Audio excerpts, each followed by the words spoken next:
warahmatullahi wabarakatuh. Besti-besti aku semuanya. Selamat datang di Nurina Tok Tok. Happy terus, no galau-galau. Oke, kita lanjutin Tok Tok kita di minggu lalu, yaitu tentang mantan datang ngajak balikan. Enak banget loh. Dulu kemana aja, sekarang balik lagi langsung ngajak nikah. Enggak sih ya, judulnya nggak sepanjang itu. Itu yang terakhir saya marah-marah aja. Ya, judulnya cuma mantan datang ngajak nikah. Iya, ada beberapa kasus yang udah saya coba untuk tok-tok di minggu lalu. Kalau misalnya kamu nggak nonton atau belum nonton, coba tonton deh di yang minggu lalu itu. Kira-kira kamu masuknya dalam kasus yang mana gitu. Udah saya jelasin semuanya ya. Nah, sekarang kalau misalnya udah datang kayak begitu, kita kan antara maju mundur nih ya namanya juga mantan ya, dulu kan putusnya pasti ada sebabnya toh ya. Jadi gimana dong kalau saya mau ngejawab pertanyaan dia, kamu mau nikah apa enggak, itu pertanyaannya, saya jawabnya gimana? Nah, mari kita jelaskan atau kita sampaikan, simak di episode hari ini ya. Kalau gimana cara menjawabnya, ini ada beberapa pendekatan ya kan. Mantan datang ngajak nikah tuh bukan kita langsung ujuk-ujuk, oh iya akhirnya dia minta aku nikah. Enggak kan, pasti ada konflik dulu. Kenapa kamu bisa putus zaman dulu sampai akhirnya dia datang. Nah, begitu putus sampai dia datang itu kan masih banyak juga tuh konflik-konflik yang ada di dalam otak kamu kan. Nah, kalau misalnya kamu butuh waktu nih, kamu harus pertimbangkan kalimat ini untuk bilang ke dia ya. Aku menghargai niat kamu, tapi aku perlu memastikan apakah ini keputusan yang matang, bukan emosional. Wah iya, jelas dong. Ini kita lagi ngomongin nikah loh ya. Kita menghadapi pernikahan itu harus dengan keputusan yang matang, yang diambil dengan akal sehat, bukan cuma emosional sesaat. Ya, nggak langsung, akhirnya aku ada yang ngelamar. Nggak gitu juga sih ya. Senang sih boleh ada yang lamar, tapi ya nggak gitu juga. Lihat dulu orangnya siapa. Terlebih orang itu pernah punya kasus sama kamu zaman dulu ya, punya story-story yang agak-agak kurang nggak enak gitu zaman dulu sama kamu ya. Dan mudah-mudahan ketika kamu ngomong seperti itu, dia akan mengerti, dia akan paham ya. Nah, terus kalau kamu masih nggak yakin, masih ragu nih, ada apa nih kok ujuk-ujuk dia ngajak nikah gitu. Bukannya dulu kita pernah putus, sekarang setidaknya kita penjajakan lagi aja gitu. Jangan langsung nikah gitu. Kita pendekatan lagi. Nah, itu bagaimana jawabnya? Kayak begini. Ya. Aku mau mempertimbangkan, tapi kita harus bicara jujur tentang masa lalu dan komitmen masa depan. Nah, kamu omongin dulu deh tuh ya. Yang pertama tadi butuh waktu, yang kedua ya udah kita omongin dulu nih, misi kita sama nggak nih, visi kita sama nggak nih ya. Kita dalam masa ini sampai nanti menikah, kamu mau coba lagi nggak sama aku? Ayo kita mulai jujur lagi gitu. Yes, sebenarnya aneh juga ya. Nggak aneh sih ya, mungkin ada mantan datang ngajak nikah itu sebenarnya nggak aneh buat dia. Kenapa nggak aneh? Tonton episode minggu lalu, makanya ada banyak saya jelaskan. Oke? Nah, terus kalau misalnya dalam hati kamu begitu dia datang ngajak nikah, terus ngapain sih lo datang-datang lagi? Boleh sih datang, cuma udahlah nggak usah ngajak nikah, kita kan udah putus. Kalau misalnya hati kamu menolak dia datang lagi, apalagi ngajak nikah, nih kalimatnya seperti ini kurang lebih ya. Kalau kamu mau modifikasi boleh ya. Aku sudah memaafkan, tapi aku tidak ingin kembali. Terus sampaikan sedikit doa, semoga kamu bahagia ya. Udah gitu aja. Itu kalau bener-bener menolak ya. Saya nggak tahu apa yang ada di dalam hati kamu, tapi kalau misalnya kamu ingin menolak dia, nah kayak gitu contohnya ya. Nah, terus ini ya, untuk menerima dia kembali, kamu jangan langsung nerima gitu aja atau jangan langsung nolak gitu aja. Itu saran saya sih, ya. Tapi kamu harus menganalisa plus sama minusnya itu apa kalau misalnya kamu sama dia balik lagi, ya, sebelum akhirnya menuju ke jenjang pernikahan. Nih, kita ini satu-satu ya. Kita breakdown satu-satu. Plusnya adalah kurang lebih kamu sama dia sudah saling kenal luar dalam.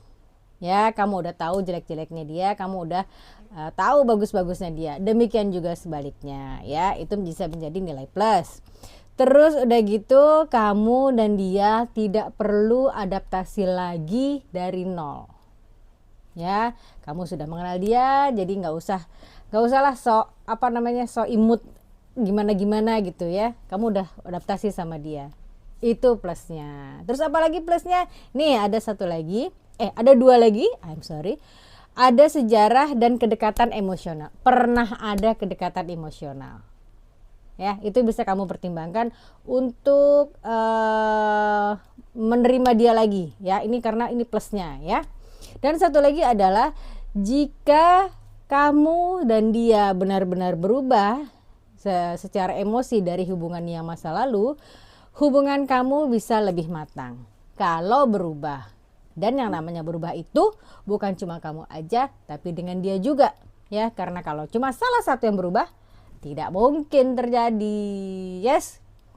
Nah, terus itu kan yang plus-plusnya, Kak. Kalau yang minusnya apa untuk mempertimbangkan apakah worth it nggak nih saya kembali sama dia? Ini jawabannya, ya. Minusnya adalah luka lama bisa balik lagi.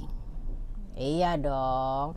Kamu menjalankan hubungan zaman dulu itu mungkin putus karena salah satu selingkuh. Ya, biar bagaimanapun juga, biarpun yang jadi korbannya itu sudah memaafkan kamu atau bisa jadi dia yang jadi korbannya, itu luka lama bisa akan muncul lagi, saudara-saudara. Ya, itu yang harus kamu pertimbangkan. Terus udah gitu kalau luka lama sudah muncul lagi, pastinya adalah kepercayaan sulit untuk kembali 100%. Ya dong pastinya. Ya kan? Kamu pernah dihianati atau dia pernah dihianati kamu, pasti kepercayaan itu tidak akan balik lagi seutuhnya 100%. Pasti sudah ada yang terluka sedikit lah gitu. Ya kan? Nah, terus bisa jadi kalau kamu misalnya sudah ada dalam hubungan rumah tangga, bisa jadi bayang-bayang masa lalu itu menghantui. Apa sih? Ya, bisa menghantui kamu. Ya, itu yang perlu kamu pertimbangkan baik-baik. Ya, dan satu lagi adalah resiko mengulangi pola yang sama. Pernah dengar nggak ada kalimat once a cheater, always a cheater? Nah, itu bisa jadi terjadi pada kamu atau pasangan kamu, ya. Tapi kalau kamu yakin 100% dia tidak akan mengulanginya lagi, ya udah majulah. Ya, terima saja lamarannya. Tapi kalau nggak ragu-ragu, ya take your time, ya, kasih tahu dia saya butuh waktu. Cara ngomongnya gimana tadi saya omongin, ya, tadi saya bahas. Oke? Nah, yang sering terjadi adalah kayak gimana? Yang sering terjadi adalah hubungan jadi reuni nostalgia, bukan cinta baru yang sehat. Hati-hati kamu terjebak di situ, ya, karena yang namanya hubungan rumah tangga itu nggak main-main loh. Kamu seumur-umur hidup sama dia. Dari merem, tidur, sampai bangun, buka mata, kamu terikat seutuhnya sama dia. Sampai nanti. Sampai seumur hidup. Ya. Jadi jangan pernah mengentengkan. Oke? Nah, sebelum menjawab atau berpikir yang gimana-gimana tentang situasi seperti ini ada pertanyaan yang paling penting yang harus kamu jawab dengan jujur. Oke, yang pertama adalah apakah aku menerima dia lagi untuk ke jenjang selanjutnya itu dengan cinta? Atau cuma kasihan aja? Kasihan dia dulu langsung yang baik-baiknya tuh masuk ke otak kamu. Dia dulu baik banget, dia nerima saya. Terus udah gitu, kalau misalnya sekarang dia datang lagi, saya tolak, kok kasihan banget ya. Nah, itu yang harus kamu jawab dengan jujur. Kamu introspeksi dulu ya, saya nerima dia lagi ini karena cinta atau karena kasihan. Ya. Terus apakah, nah ini yang paling penting. Kamu harus tanyakan pada diri kamu, apakah kamu menerima dia karena takut sendirian? Teman-teman saya, sahabat-sahabat saya semuanya sudah pada nikah. Saya yang belum. Ini ada orang yang ngajak nikah. Kalau saya nggak mau, berarti nanti saya akan terus-terusan sendirian. Itu yang harus kamu jawab jujur. Ya, oke. Ya, kalau misalnya saya sendirian, terus kenapa? Kalau saya ngajak, terus gimana? Itu yang kamu harus jawab jujur, karena cuma kamu sendiri yang bisa ngejawabnya. Ya. Atau karena merasa bersalah, atau karena merasa oh ya udah, dia kan balik lagi, oh ya udah, oke. Gampang banget, nggak semudah itu Ferguson ya. Sekali lagi yang namanya hubungan pernikahan itu lama, umur hidup ya. Kan ada yang bilang tuh bahwa pernikahan itu adalah ibadah yang paling lama ya. Nggak cuma sholat cuma 5 menit, puasa cuma sehari ya. Tapi yang namanya rumah tangga itu ibadah yang paling lama, dan kamu harus benar-benar memikirkannya. Jangan sampai putus lagi di tengah jalan, nggak boleh ya. Jadi nih, jangan menikah karena nostalgia, jangan menikah karena tekanan usia, jangan menikah karena ingin membuktikan sesuatu. Oke, gue nikahin lo, gue terima lamaran lo, ntar gue buktiin bahwa lo tuh salah ya. Kalau dulu itu udah salah, sekarang gue akan buktiin lagi kalau lo salah. Nggak ada kayak gitu dong ya. Itu namanya pernikahan dilandasi dengan rasa dendam. Wah, jangan ya. Dendam, nggak nikah aja kita punya rasa dendam, itu nggak baik, apalagi ini dendam ada dalam pernikahan. Bagaimana itu saudara-saudara? Gitu kan. Nah, terus kalau dia datang gitu, kamu bertanya-tanya, ini ada masalah apa nih dia datang lagi, balik lagi terus ngajakin nikah, ada masalah apa nih dengan dia gitu ya. Apa dia bener-bener siap untuk melamar aku, untuk menjalankan pernikahan, atau karena apa? Terus tanda-tandanya dia bener-bener siap untuk melamar aku, untuk nikah sama aku gimana? Nih, ada tipsnya, ada triknya ya. Mengakui kesalahan tanpa menyalahkan kamu. Nah, lihat dulu apakah dia begitu. Dia mengakui kesalahan tanpa menyalahkan ya. Jarang banget ada orang yang ngaku, iya aku salah, tapi nggak nyalain kamu. Biasanya, ya aku salah, ya abis dulu kamu juga begitu sih, coba kalau kamu dulu nggak gitu, aku kan nggak begini. Ya, itu kamu harus lihat. Terus tidak defensif saat membahas masa lalu. Kayak tadi itu, kamu duluan sih, makanya aku begini, makanya kita putus dulu, abis kamu duluan sih, kata dia gitu. Enggak. Itu artinya dia belum benar-benar siap untuk ngajak kamu nikah. Ya, dia aja masih defensif sama dirinya sendiri, ya.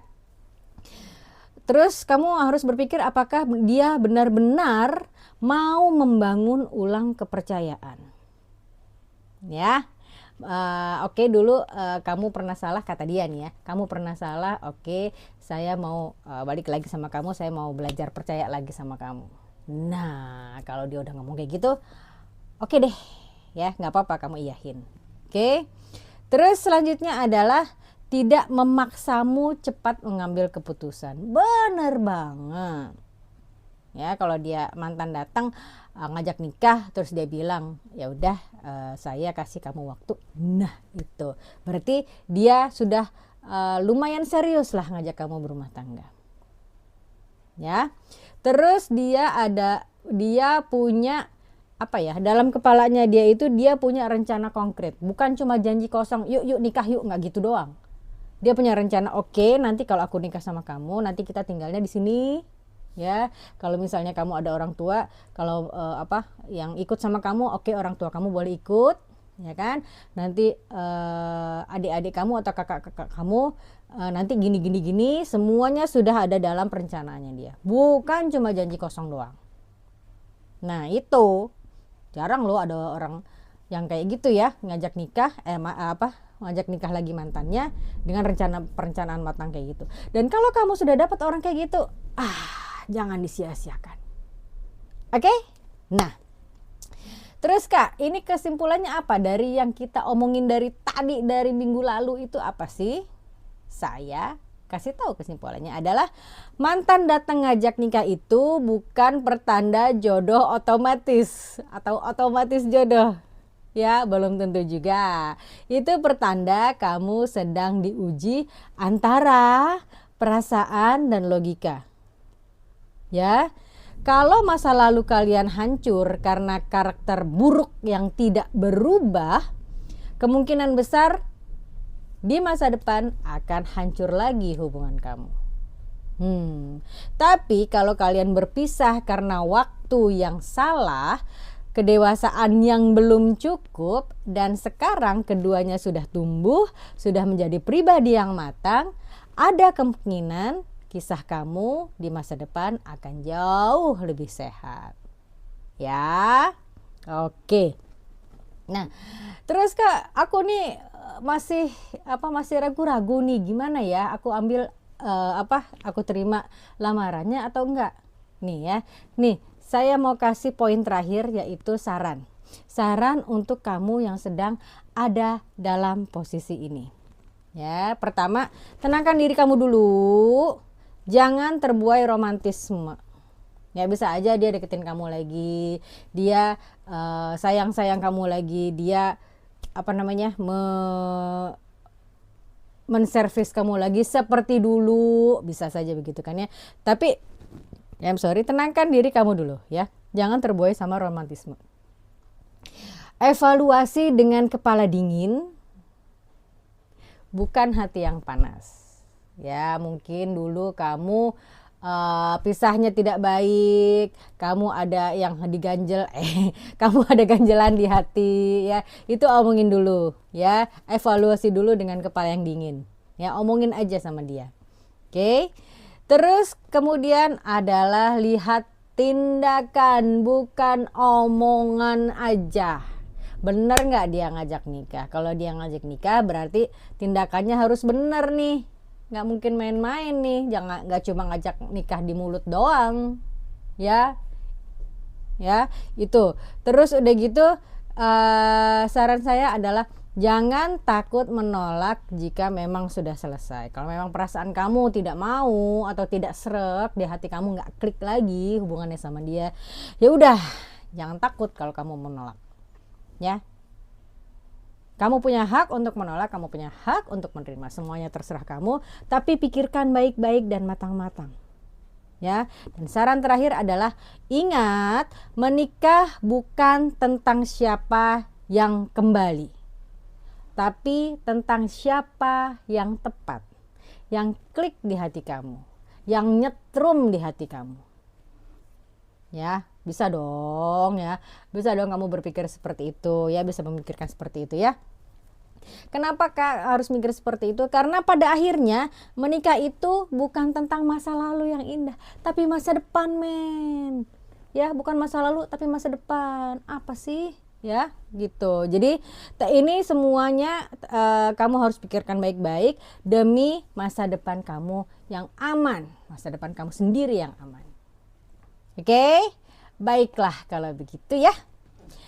Kalau masih ada yang mengganjal, boleh kamu curhat aja sama kita di sini ya, di Nurina Talk Talk Hotline. Nurina Talk Talk Hotline ya. Mulai nih kalau udah kebanyakan ngomong, saya suka belibet kayak gini. Kamu curhat aja, minta dibahas apa lagi di episode minggu depan ya. Nanti tim kita akan riset dan akan langsung upload videonya untuk kamu semua. Ya, jangan lupa kamu juga terus nonton Nurina Talk Talk setiap hari Senin jam 5.25. Ada video panjang dan ada video pendek jam 5.25 juga setiap hari Senin dan hari Minggu. Oke, jangan lupa juga itu tadi di awal video ada produk kan di sini kan? Nah itu kamu beli ya. Kalau misalnya kamu lihat harganya kemahalan, kamu klik linknya di deskripsi, terus kamu lihat kemahalan, gak apa-apa ngomong sama saya ya, curhat aja ada kok linknya, beli Oriflame, chat sama saya tentang Oriflame ya. Kalau kamu bilang kemahalan gak apa-apa, saya kasih diskon, kamu mau berapa, 10%, 20%, boleh, dari harga katalog boleh, saya kasih semuanya ke kamu. Oke, baiklah, terima kasih atas perhatian besti-besti aku semuanya. Insya Allah sharing saya ini bermanfaat, insya Allah mencerahkan, dan insya Allah menginspirasi. Nurina Miriam pamit dulu. Assalamualaikum warahmatullahi wabarakatuh. Bye. Thank you for watching Nurina Talk Talk.